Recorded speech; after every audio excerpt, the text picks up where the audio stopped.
சற்று முன் திமுகவில் இணைந்த 50 முக்கிய தலைகள். இனி திமுகவை யாரும் வீழ்த்தவே முடியாது. விழி பிதுங்கிய எடப்பாடி. அதாவது 2026ஆம் ஆண்டு நடைபெறவிருக்கும் தமிழ்நாடு சட்டமன்ற தேர்தலை முன்னிட்டு மாநில அரசியல் களம் சூடு பிடித்துள்ளது. அதிக எண்ணிக்கையிலான அதிமுக தலைவர்களும் ஆளும் திமுகவுடன் பேச்சுவார்த்தை நடத்தி வருவதாகவும் விரைவில் கட்சி மாறக்கூடும் என்றும் தகவல்கள் தெரிவிக்கின்றன. பெரிய டீம் ஒன்று கட்சி மாற உள்ளதாக தகவல்கள் வருகின்றன. முக்கியமாக சென்னையில் உள்ள பெரிய தலைவர் ஒருவர் கூட விரைவில் திமுகவில் இணைவார் என நம்பத்தகுந்த வட்டாரங்கள் தெரிவிக்கின்றன. கடந்த சில வாரங்களாக இந்த பேச்சுவார்த்தைகள் ரகசியமாக நடந்து வருவதாக கட்சி வட்டாரங்கள் தெரிவிக்கின்றன. முன்னாள் முதல்வர் எடப்பாடி பழனிசாமியுடன் ஏற்பட்ட கருத்து வேறுபாடுகள் காரணமாக அதிமுகவின் உட்கட்சி பூசல்கள் உச்சமடைந்துள்ளன. அதோடு தெளிவான வழிகாட்டுதல் இல்லாததால் கட்சி பலவீனமடைந்துள்ளதாக சில அதிமுக தலைவர்கள் கருதுகின்றனர். திமுகவில் இணைவது தங்களுக்கு அதிக அரசியல் பாதுகாப்பையும் தேர்தலுக்கு முன்பாக சிறந்த வாய்ப்புகளையும் வழங்கும் என்று அந்த டீமை சேர்ந்தவர்கள் நம்புகின்றனர். இந்த செய்தி அதிமுக கூட்டணியில் உள்ள பாஜகவினரிடையே கவலையை ஏற்படுத்தியுள்ளது. மேலும் சில அதிமுக உறுப்பினர்களுக்கும் திமுகவுக்கும் இடையே அதிகரித்து வரும் நெருக்கம் குறித்து பாஜகவினர் அதிருப்தி தெரிவித்துள்ளனர்.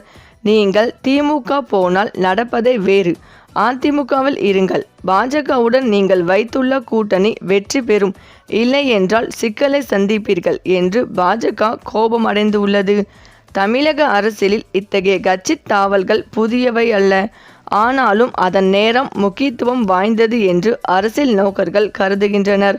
மாநில தேர்தலுக்கு இன்னும் 5 மாதங்களுக்கும் குறைவாகவே உள்ள நிலையில் இந்த கட்சி மாற்றங்கள் கவனம் பெற்றுள்ளது. மேலும் அதிமுக தலைவர்கள் திமுகவுக்கு மாற முடிவு செய்தால் அது ஆளும் திமுக கட்சியை மேலும் பலப்படுத்தும். அதேபோல அதிமுகவின் மற்றொரு முக்கிய புள்ளி விரைவில் திமுகவில் சேர வாய்ப்புள்ளதாக திமுக வட்டாரங்கள் தெரிவிக்கின்றன. மக்களவை தேர்தல் மற்றும் சட்டமன்ற தேர்தலுக்கு முன்பு நிர்வாகிகள் கட்சி மாறுவது வழக்கமான நிகழ்வு. வெற்றி பெறக்கூடிய கட்சியிலும் பெரும்பாலும் ஆளுங்கட்சியிலும் இணைவது பொதுவான போக்கு.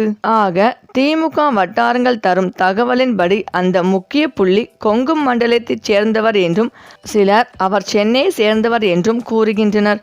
அவர் மீது சில வழக்குகள் நிலுவையில் உள்ளதாகவும் பாஜகவுடன் அதிமுக கூட்டணி வைத்ததை அவர் விரும்பவில்லை என்றும் கூறப்படுகிறது. சுமார் 5000 பேருடன் இணைந்து அவர் திமுகவில் இணைய உள்ளதாகவும் இதற்கான இணைப்பு விழா விரைவில் நடைபெறும் என்றும் அறிவிக்கப்பட்டுள்ளது. இவருக்கு வரவிருக்கும் தேர்தலில் போட்டியிட வாய்ப்புகள் வழங்கப்படலாம் என தெரிகிறது. அவர் மாறும் பட்சத்தில் அதிமுகவின் அடித்தளம் பெரிய அளவில் ஆட்டம் காணும் என்று அரசியல் நோக்கர்கள் கருதுகின்றனர். இந்த நகர்வு அதிமுகவின் ஆதரவாளர்கள் மத்தியில் பெரிய தாக்கத்தை ஏற்படுத்தும் என எதிர்பார்க்கப்படுகிறது. இது அதிமுகவுக்கு ஒரு பின்னடைவாக கருதப்படலாம். அரசியல் கட்சிகளின் உறுப்பினர்கள் கட்சி மாறுவது தேர்தலுக்கு முன்பு ஒரு பொதுவான நிகழ்வுதான் என்றாலும் இது கட்சிகளின் பலத்தில் மாற்றங்களை ஏற்படுத்தும் என்பது குறிப்பிடத்தக்கது. மேலும் பிற கட்சிகளில் இருந்து புறக்கணிக்கப்படுபவர்கள், துரத்தி அடிக்கப்படுபவர்களுக்கு எல்லாம் தாயுமானவராக முதலமைச்சர் இருப்பதோடு அதிமுகவில் இருந்து வருபவர்களுக்கு அன்பு சரணாலயமாக அறிவாலயம் மாறி இருப்பதாக மருது அழகுராஜ் தெரிவித்தார். சிவகங்கை மாவட்டத்தைச் சேர்ந்த மருது அழகுராஜ் 2 மாதங்களுக்கு முன்பு அதிமுகவிலிருந்து விலகி திமுகவில் இணைந்தார். அதைத் தொடர்ந்து அவருக்கு திமுகவில் பொறுப்பும் வழங்கப்பட்டது.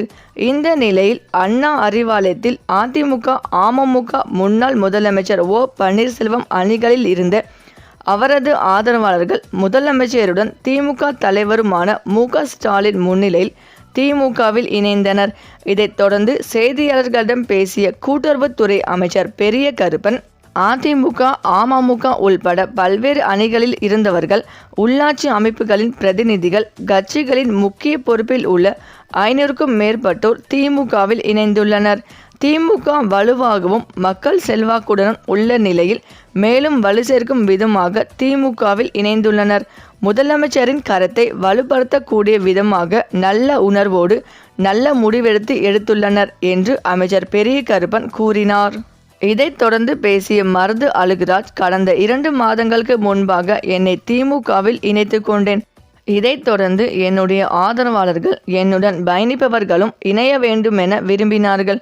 இந்த நிலையில்தான் முதலமைச்சரின் முன்னிலையில் இணைந்துள்ளனர்.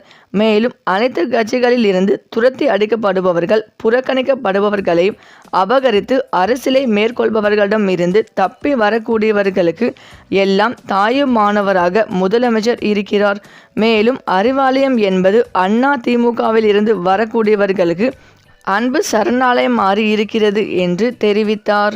மேலும் சட்டமன்ற தேர்தலுக்கு இன்னும் 5 மாத காலம் உள்ள நிலையில் மாநில கட்சிகள் அனைத்தும் கூட்டணி வியூகங்களிலும் தொகுதி பங்கீட்டிலும் மும்முரமாக உள்ளனர். அந்த வகையில் அதிமுகவும் இந்த வேலைப்பாடுகளில் ஆர்வம் காட்டி வரும் நிலையில் இபிஎஸ்க்கு உட்கட்சி பிரச்சினை தீர்ப்பதற்கே அதிக நேரம் தேவைப்படுகிறது. இபிஎஸ் அதிமுகவின் தலைவராக பதவியேற்றதில் இருந்தே முக்கிய தலைவர்களின் பிரிவும் இபிஎஸ்ஆல் வெளியேற்றப்பட்டவர்களின் எண்ணிக்கையும் அதிகரித்துள்ளது.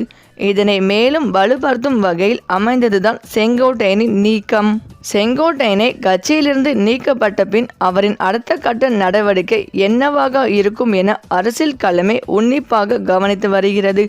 செங்கோட்டையனின் நடவடிக்கை எதுவாக இருந்தாலும் அது இபிஎஸ்க்கு பாதகத்தை ஏற்படுத்தும் வகையில்தான் அமையும் என்று எதிர்பார்க்கப்படுகிறது. தற்போது செங்கோட்டையன் திமுகவில் இணைய போவதாக தகவல்கள் வந்துள்ளன. மேலும் இவருடன் அதிமுகவின் முன்னாள் அமைச்சர் ஜெயக்குமாரும் இணைய உள்ளதாக பலரும் கூறி வருகின்றனர். ஜெயக்குமாருக்கு அதிமுக பாஜகவுடன் கூட்டணி அமைத்ததில் துளியும் விருப்பமில்லை. மேலும் செங்கோட்டையன் அதிமுகவில் இருக்கும் மூத்த அமைச்சர்கள் சிலர் இன்னும் என்னுடன் தொடர்பில்தான் இருக்கிறார்கள் என்று மறைமுகமாக கூறியிருந்தார். அந்த மூத்த அமைச்சர் ஜெயக்குமாராக இருக்கலாம் என்று பலரும் கூறி வருகின்றனர். இதன் காரணமாக இவர்கள் இருவரும் ஒன்றாக இணைந்து இபிஎஸ்ஐ வீழ்த்தும் நோக்கில் திமுகவில் இணையும் வாய்ப்புகள் அதிக அளவில் உள்ளதாக கூறப்படுகிறது. இது இன்னும் உறுதிப்படுத்தப்படாத நிலையில் இந்த செய்தி உண்மையானால் கொங்கு மண்டலத்தில் செங்கோட்டையன் முக்கிய முகமாக அறியப்படுவதால் அங்கு அதிமுகவின் வாக்கு வங்கி பாதையளவு சரியக்கூடும் என மதிப்பிடப்படுகிறது. இந்த நிலையில் ஓபிஎஸ் அணியில் இருந்து முன்னாள் எம்எல்ஏ மனோஜ் பாண்டியன் சமீபத்தில் திமுக தலைவர் ஸ்டாலின் முன்னிலையில் திமுகவில் இணைந்திருந்தார். தற்போது அவரை தொடர்ந்து டெல்டாவை மேலும் வலுப்படுத்தும் ஓபிஎஸ் அணியில் இருந்து முன்னாள் அதிமுக அமைச்சர் வைத்தி லிங்கத்தை இழுக்க திமுக திட்டமிட்டுள்ளதாக தகவல் வெளியாகியுள்ளது. அவரை திமுகவில் இணைக்கும் பணியை அமைச்சர் அன்பில் மகேஷிடம் முதல்வர் ஸ்டாலின் கொடுத்துள்ளதாகவும் கூறப்படுகிறது. சரி, இந்த வீடியோ பற்றிய உங்கள் கருத்துக்களை கமெண்ட்ல சொல்லுங்க. மேலும் இந்த வீடியோ உங்களுக்கு பிடித்திருந்தால் லைக் பண்ணுங்க, ஷேர் பண்ணுங்க, மறக்காம நம்ம சேனலை சப்ஸ்கிரைப் பண்ணிக்கோங்க. தேங்க்ஸ் ஃபார் வாட்சிங்.